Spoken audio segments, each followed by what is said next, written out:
Nick is on the stream with us on Zoom here, and right away you're showing me the most interesting thing ever. What is this? This is a 3D printer. This is one specifically from Creality. A bunch of filmmakers are 3D printing these headbands, which we're donating to hospitals around the country. It's not like I forget, MP5 or whatever, 95 masks, Right. but they're more like face shields. So it's not as good as those, but at least it's, somebody can't spit on a doctor or a nurse, anything like that. And it helps keep people safe that are working with, people that are sick or infected with coronavirus. You know what I say about that? What? And also, yes, you have to do the air horns. That is amazing. The most important part. That is amazing. So, damn, bro, that's sick. I didn't know. Yeah. So you said there's like a filmmaker community that's doing this. Like everyone that just has access to 3D printers have been banging these out. Yeah. There's Andrew started doing it with his 3D printer, and then I know a couple other filmmakers like Mike Reyes, who's another DP, and some ACs and other people started joining in because they had 3D printers. And I actually didn't have a 3D printer up until probably a couple weeks ago, but I had been wanting to get one.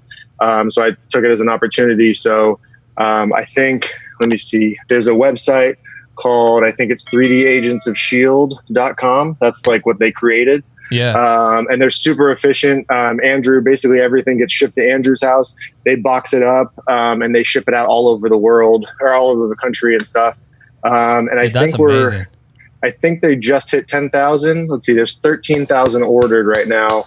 And they've delivered almost 9,000, and we have 92 printers going. That's so fire, man. Yeah, that's incredible.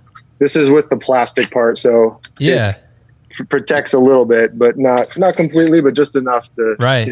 Better than nothing. Yeah, it is better than nothing. No, that's amazing. That's if you have access to that stuff, please act on that now, because that's super helpful. My she works on her floor. She's a manager of a floor, post-surgical floor at her hospital, and now they just deemed that floor the COVID floor. So like their frontline, them yep. to the grocery store workers, bro. Like this is just so crazy that these people are having to be in contact with potentially getting the virus every day. So shout out to you, because that shit helps a lot, man. That's pretty sick.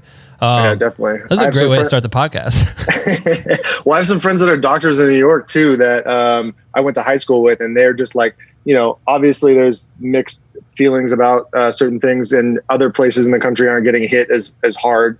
And so like people are like, oh, it's fake or this or that. And I'm like, I'm talking to somebody that's in New York right now dealing with it. His entire, I think last week when I talked to him, half his unit had gotten sick and contracted coronavirus. So they were out, and then now they're back.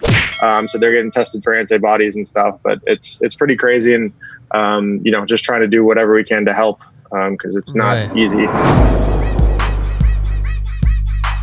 Thanks for listening to this clip. Make sure to listen to the full interview, which is available on Apple Podcasts, Spotify, YouTube, and wherever else you listen to podcasts. Hit the subscribe button for more highlights and join our Black with No Cream private community for creators. Links in the description.